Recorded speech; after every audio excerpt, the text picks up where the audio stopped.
जय हिंद मेरे प्यारे बच्चों। जैसा कि आप सभी को पता है कि इंटरमीडिएट परीक्षा 2023 का एग्जाम स्टार्ट हो गई है और आपका जो है 6 फरवरी से पॉलिटिकल साइंस का एग्जाम स्टार्ट है। तो ऐसे में आपके पास ऐसा प्रश्न पढ़ने को मिले जो कि आपके बोर्ड परीक्षा में हूबहू यही प्रश्न पूछे, तो आपके लिए यह वीडियो बहुत ही ज्यादा इंपॉर्टेंट है, क्योंकि इसी वीडियो में से आपके बोर्ड एग्जाम में बहुत सारे प्रश्न पूछे जाएंगे। तो आप इस वीडियो को शुरू से लेके अंत तक देखिएगा और लास्ट में जरूर बताइएगा कि वीडियो कैसा लगा। और इस वीडियो के देखने के बाद आपको हम पीडीएफ भी दे देंगे फ्री में, जिससे आप क्या कर सकते हैं, तैयारी अच्छा खासा और कर सकते हैं। तो पीडीएफ लेने के लिए आपको लास्ट तक देखना होगा और लास्ट में हम बता देंगे कि पीडीएफ आप कैसे ले सकते हैं। तो चलिए हम यहाँ से 1 नंबर से स्टार्ट करते हैं। उससे पहले मेरे प्यारे बच्चों, आपको कमेंट बॉक्स दिख रहा होगा, क्या है, कमेंट बॉक्स दिख रहा होगा। कमेंट बॉक्स में कमेंट करते हुए चलिएगा, इससे क्या होगा, आपका प्रैक्टिस और अच्छा खासा हो जाएगा। तो चलिए 1 नंबर में देखते हैं। और 1 नंबर में क्या करा है कि पॉलिटिक्स नामक पुस्तक के लेखक कौन है। ये जो पॉलिटिक्स नामक पुस्तक है उसके लेखक कौन है, तो अरस्तु जी है। कौन है, अरस्तु है। ऑप्शन बी होगा। अब 2 नंबर प्रश्न में देखिए, बहुत ही जबरदस्त प्रश्न है कि निम्नलिखित में से कौन मार्क्सवादी विचारधारा से संबंधित नहीं है। ये जो है पूंजीवादी समाज। कौन है, पूंजीवादी समाज, जो कि ऑप्शन ए होगा। अब देखिए 3 नंबर प्रश्न में क्या करा है कि नागरिक गणतंत्रवाद का सूत्र किसने प्रतिपादित किया था। ये भी प्रश्न थोड़ा सा इंपॉर्टेंट है। क्या करा है कि नागरिक गणतंत्रवाद का सूत्र किसने प्रदान किए थे मेरे बच्चों, तो वो जो किए हैं अरस्तु जी किए हैं। कौन किए हैं, अरस्तु जी किए हैं। अब 4 नंबर में देखिए क्या करा है कि किसने कहा कि शांति कायरो का सपना है। बहुत ही जबरदस्त शब्द बोला है कि कोई व्यक्ति है जिन्होंने क्या कहा है, जो शांति होता है वो कायरो का सपना है। नहीं कहते कि शांति बनाए के रखो, तो ये कायरो का सपना है, नहीं, ये गलत बात है। ये तो अच्छी बात है, लेकिन किसी ने किसी कहा है तो वो उसका नाम क्या था, माओ। क्या नाम था, माओ नाम था। ठीक है। 5 नंबर प्रश्न देखिए क्या करा कि तनाव सेंथिल्ली का दौर कब शुरू हुआ था। तनाव सेंथिल्ली का जो दौर वो आपको पता होगा 1970 के बाद हुआ था। 1970 का ऑप्शन मतलब बी आपका राइट ऑप्शन होगा। और तनाव सेंथिल्ली के बारे में आप क्या जानते हैं, तनाव सेंथिल्ली किसे कहते हैं, ये सब हम आपको सब्जेक्टिव में पढ़ाए हुए हैं। अगर आपका सब्जेक्टिव तैयारी नहीं है तो सब्जेक्टिव का भी पीडीएफ आपको फ्री में मिल जाएगा। वो कैसे मिलेगा हम वो आपको लास्ट में बता देंगे। अब देखिए आपके सामने 6 नंबर प्रश्न में क्या करा है कि द्वितीय विश्व युद्ध के उपरांत कौन 2 महाशक्तिशाली उभर कर सामने आए। क्या करा है कि द्वितीय विश्व युद्ध जो कि 1945 तक चला था, लास्ट था उसका 1945। उसके बाद क्या हुआ, 2 महाशक्तिशाली उभर के आए। मतलब कि कह सकते हैं ये दोनों के दोनों महाशक्तिशाली बहुत ही ताकतवर थे। तो उन दोनों का नाम क्या था, एक का नाम था संयुक्त राज्य अमेरिका और एक का नाम था सोवियत संघ। तो ऑप्शन क्या होगा, सी होगा। क्या होगा, ऑप्शन सी होगा। अब देखिए 7 नंबर में क्या करा है, 7 नंबर प्रश्न में देखिएगा कि सोवियत संघ के विभाजन के बाद रूस का प्रथम निर्वाचित राष्ट्रपति कौन था। ये जो देख रहे हैं सोवियत संघ का जो विघटन कब हुआ था, 1991 में हुआ था। उसके बाद जो उसका राष्ट्रपति कौन था ये आपको बताना है।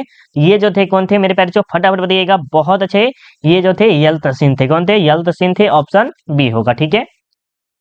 सोवियत गुट से सबसे पहले कौन सा देश अलग हुआ था। सोवियत गुट जो देख रहे हैं उससे सबसे पहले देश कौन सा अलग हुआ था, यूगोस्लाविया। कौन हुआ था, यूगोस्लाविया। बहुत ही जबरदस्त प्रश्न है, ठीक है, ये भी याद रख लीजिएगा। यहाँ पर देखिए ग्लासनोस्ट या परिशिष्टा के मंत्र किसने दिया था, ये भी प्रश्न थोड़ा सा इंपॉर्टेंट है। तो इसका जो दिए थे गोर्बाचेव दिए थे। ऑप्शन डी होगा। क्या होगा, ऑप्शन डी होगा। ये प्रश्न तो और अच्छा है। 10 नंबर देखिए क्या कह रहा है कि रोनाल्ड रीगन किस देश के राष्ट्रपति थे। यूएसए, रूस, फ्रांस, जर्मनी। तो आपको पता होगा कि रोनाल्ड रीगन जो है ये यूएसए के हैं, मतलब कि अमेरिका के थे। कहाँ के थे, अमेरिका के राष्ट्रपति थे। कौन, रोनाल्ड रीगन।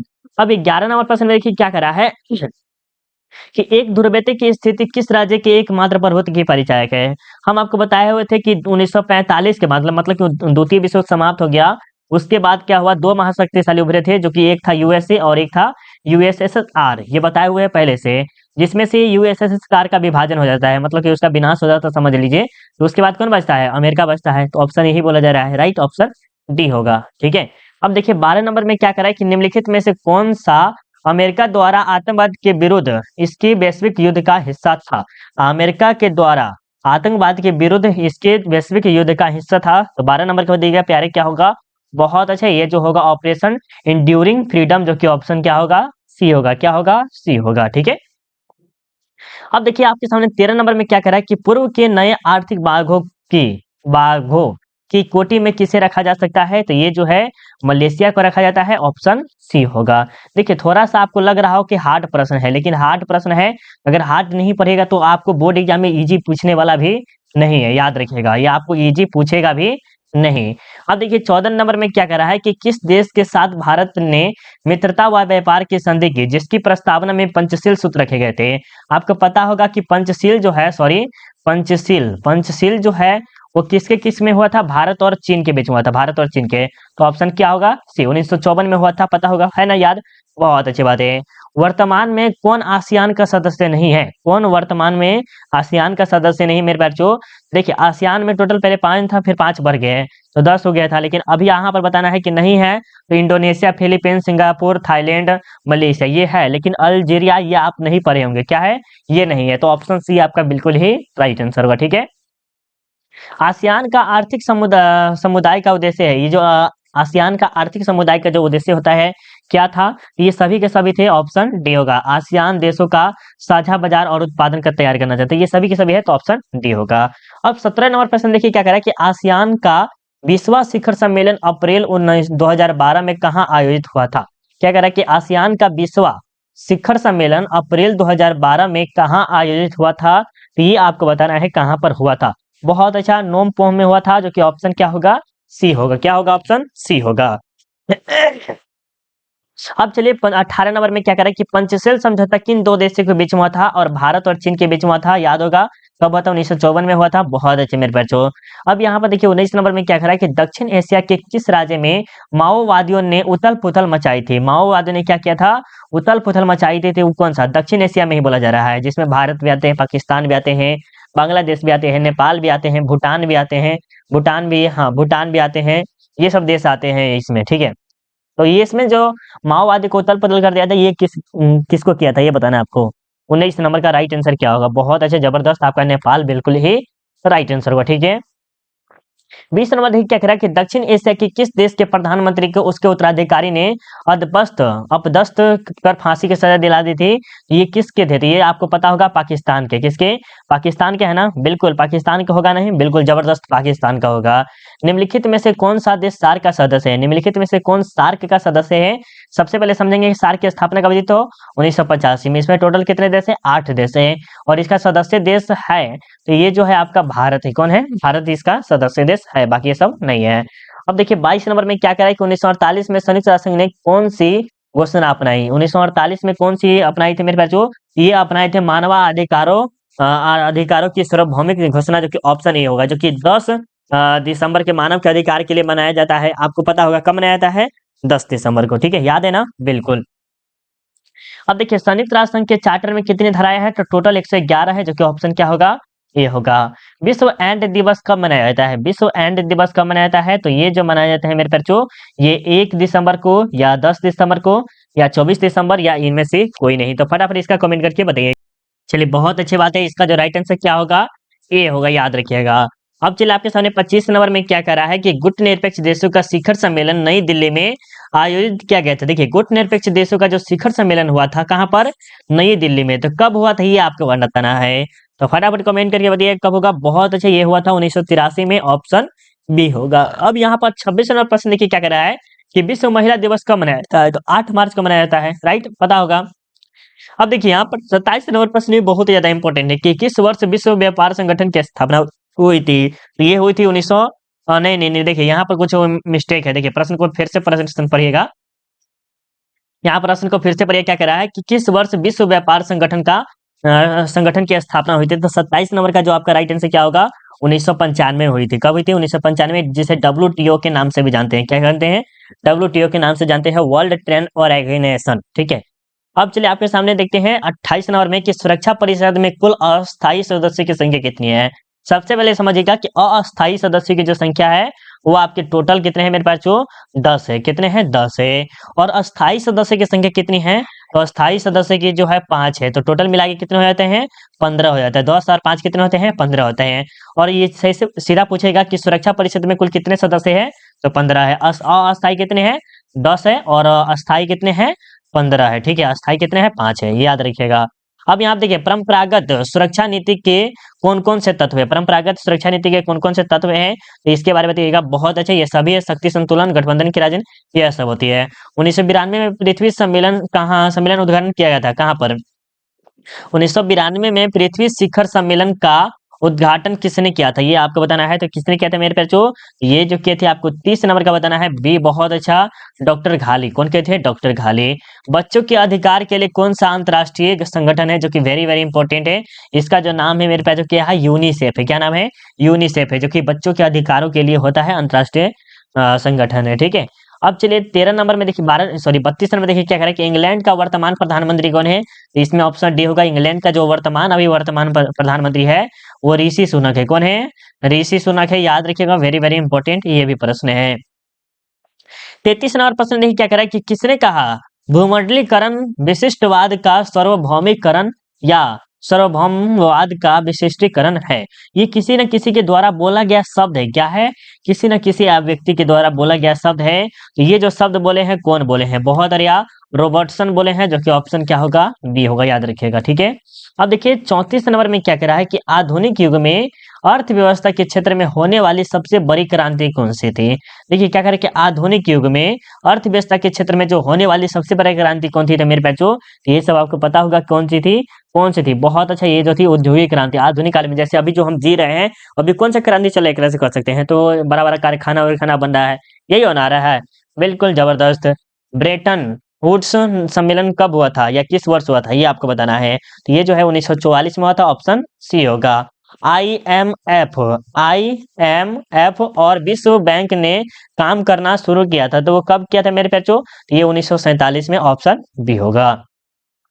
37 नंबर देखिए क्या करें कि राज्यसभा के सदस्यों का कार्यकाल क्या है। राज्यसभा के जो सदस्य का जो कार्यकाल होता है वो कितने वर्ष का होता है, 6 वर्ष का होता है। कितने, 6 वर्ष का, जो कि ऑप्शन ए होगा।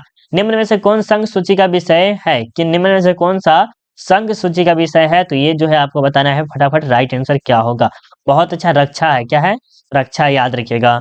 अब देखिए परंपरागत सुरक्षा नीति के कौन कौन से तत्व है, परंपरागत सुरक्षा नीति के तत्व कौन कौन से हैं, इसमें जो है सभी होते हैं, शक्ति संतुलन हो गया, गठबंधन की राजनीति हो गया, सामूहिक सुरक्षा है, ऑप्शन डी होगा। क्या होगा, ऑप्शन डी होगा। लोकसभा में बिहार के सदस्य की कितनी कितनी संख्या है, ये बताना है। लोकसभा में जो होती है उसके सदस्य की संख्या होती है, कितनी होती है, तो टोटल कितनी है, 40 है, याद रखिएगा। विधानसभा की बैठक में गतिपूर्ति के लिए गतिपूर्ति नहीं, गणपूर्ति के लिए कम से कम कितने सदस्य की उपस्थिति अनिवार्य है, तो ये आपको बताना है, या आवश्यक है। तो 1 से लेकर 10 सदस्य या 10 सदस्यों की होना बहुत ही जरूरी है, ठीक है। अब देखिए 42 नंबर में क्या कह रहा है कि भारतीय संविधान के किस अनुच्छेद में भारत को राज्य या संघ क्यों घोषित किया गया, तब राज्यों का संघ घोषित किया गया है, वो अनुच्छेद पढ़िएगा, प्रथम में ही दिया गया है। किसमें, प्रथम अनुच्छेद में ही दिया गया है। सर्वोच्च न्यायालय के न्यायाधीश की नियुक्ति कौन करता है, सर्वोच्च न्यायालय के न्यायाधीश की नियुक्ति कौन करता है मेरे बच्चों, तो ये कौन है, आपको फटाफट बताना है कौन है। चलिए बहुत अच्छा, इसका जो राइट आंसर क्या होगा, इसके 43 नंबर का बताइएगा, राइट आंसर क्या, बहुत अच्छा, ये जो है राष्ट्रपति करते हैं। सर्वोच्च न्यायालय के न्यायाधीश की नियुक्ति कौन करता है, तो राष्ट्रपति करता है। संविधान के किस अनुच्छेद में केंद्र और राज्य के बीच विधायी संबंध का उल्लेख किया गया है, किसके किसके बीच में, केंद्र और राज्य के। अनुच्छेद और संविधान मेरे बच्चों बहुत बार पूछा गया है, आपको हमेशा याद करना है कि संविधान और अनुच्छेद 100% पूछेगा तो पूछेगा, ये आपको छोड़ेगा नहीं। क्या है, ये आपको छोड़ेगा नहीं। 44 नंबर का बताइएगा, राइट आंसर क्या होगा, बिल्कुल जबरदस्त, आपका जो राइट आंसर क्या होगा, 245 लेके 255 होगा, अनुच्छेद ए राइट आंसर होगा। चलिए अब देखिए 45 नंबर में क्या कह रहा है कि किस देश का आसियान विश्व का सबसे बड़ा संविधान है, मतलब कह रहा है कि किस देश का संविधान विश्व का सबसे बड़ा संविधान है, तो वो जो है आपको पता होगा किसका है मेरे प्यारे, किसका है, बहुत अच्छा, ये किसका है, तो ये जो है आपका भारत का ही है। किसका है, भारत का ही है, ठीक है। राज्य पुनर्गठन आयोग की स्थापना कब हुई थी, तो 1953 में हुई थी, ऑप्शन ए हो गई। किसके अकॉर्डिंग, भाषा के आधार पे, किसके अकॉर्डिंग, भाषा के आधार पे हुई थी, ठीक है। अब देखिए अनुसूचित जाति संघ की स्थापना किसने की थी, अनुसूचित जाति संघ की स्थापना किसने की थी, तो ये किए थे भीमराव अम्बेडकर जी, ऑप्शन बी होगा। क्या होगा, ऑप्शन बी होगा। कश्मीर के भारत में विलय पत्र पर किसने हस्ताक्षर किए थे, तो आपको पता होगा कि जब भारत में जब शामिल हो रहे थे तो उस समय राजा हरि सिंह किए हुए थे, हस्ताक्षर कर दिए हुए थे। और इसके ऊपर थोड़ा सा कहानी वगैरह है, लेकिन इसमें कहानी कहेंगे तो बड़ा वीडियो बन जाएगा, इसीलिए हम ये नहीं चाहते, ठीक है। भारत की संविधान सभा का गठन किस योजना के आधार पर हुआ था, तो ये आपको पता होगा किस योजना के आधार पर हुआ था, पता है ना, किस योजना के आधार पर हुआ था, फटाफट बताइएगा। 49 का क्या होगा, बहुत अच्छे, ये कैबिनेट मिशन योजना के आधार पर हुआ था। संघात्मक ढांचे के लिए अपरिहार्य लक्षण है, संघात्मक ढांचे के लिए अपरिहार्य लक्षण क्या है, तो 50 नंबर के बाद दिएगा, तो इनमें से सभी होगा ऑप्शन डी होगा। अब आपको पीडीएफ चाहिए तो उसके लिए आपको क्या करना होगा, पहले लाइक कर दीजिए, ठीक है। पहले आप लाइक कर दीजिए। अब आपको हम बता देते हैं पीडीएफ कैसे मिलेगा। तो पीडीएफ के लिए मेरे बच्चों कुछ नहीं करना है, आपको सिंपली आपको गूगल पे आ जाना है। गूगल हर बच्चे को पता होता है कि गूगल क्या होता है। गूगल हो गया, ये गूगल क्रोम पे चले जाइए, दोनों में से कहीं चल जाइएगा और वहां पर जाके सर्च कीजिएगा सेल्फ स्टडी। क्या सर्च कीजिएगा मेरे बच्चों, self study Kundan Kumar search कीजिएगा। उसके जस्ट नीचे आइएगा, यहाँ पर दिखाई दे रहा होगा, नीचे आएगा, देख रहे हैं यहाँ पर दिखाई दे रहा है ना, उस पर क्लिक कीजिएगा और उसके जस्ट नीचे आएगा। नीचे आने के बाद यहाँ पर देखिए, यहाँ पर पीडीएफ डाला हुआ है, लेकिन यहाँ पर खोजने में आपको बहुत ज्यादा टाइम लग जाएगा। क्या लग जाएगा, यहाँ पर खोजने में आपको बहुत ज्यादा टाइम लगेगा। इससे बढ़िया कि यहाँ पर आपको साइड में दिखाई दे रहा होगा सर्च का ऑप्शन। क्या दिखाई रहा है, सर्च का ऑप्शन दिखाई दे रहा है ना, वहां सर्च पे क्लिक कीजिएगा पॉलिटिकल, ठीक है। देखिए हम पॉलिटिकल साइंस सर्च करते हैं, यहाँ पर आ जाएगा पॉलिटिकल साइंस। देखिए कितने मस्त आप पीडीएफ मिल जाएगा। पॉलिटिकल साइंस सर्च किए, उसके जस्ट नीचे आइएगा, यहाँ पर देखिए 6 फरवरी को यही प्रश्न आएगा। देखिए ये आपका डाल दिए हैं, आपका हो गया। यहाँ पर देखिए पॉलिटिकल साइंस का अंतिम टेस्ट बाय कुंदन, एक बार टेस्ट भी जाके दे दीजिए। यहाँ पर आपका पॉलिटिकल साइंस का आपको सब ऑब्जेक्टिव डाल दिए हैं। यहाँ पर देखिए ये आपके 100 लॉन्ग क्वेश्चन डाल दिए 15, इसे तो जरूर 100% याद करके जाइएगा, तो जाइएगा 100% याद कर लीजिएगा। उसके बाद आपको 50 गेस क्वेश्चन डाल दिए हैं। उसके बाद आपको 15 जो ये भी है, ये वाला 15 इसमें शॉर्ट और लॉन्ग दोनों है इसमें, और इसमें जो है आपका ज्यादा खासकर लॉन्ग है ये वाला में, ठीक है। तो ये जाके एक बार जरूर सर्च कीजिएगा मेरे बच्चों, ठीक है। एक बार जाके जरूर सर्च कीजिएगा और वीडियो कैसा लगा आप हमें जरूर बताइएगा। सर्च क्या करना है आपको, गूगल पे जाके सर्च करना है सेल्फ स्टडी कुंदन कुमार। उसके बाद ये आएगा, इस प्रकार का बैक वाला दिखा देते हैं हम आपको, इस पे क्लिक कीजिएगा। उसके बाद आपको सर्च करना है, सर्च का ऑप्शन दिखाएगा, उस पर सर्च कीजिएगा, जो सब्जेक्ट पढ़ना है वो सर्च कीजिएगा, ठीक है। मिलते हैं अगले वीडियो में, अभी के लिए बाय बाय, जय हिंद जय भारत।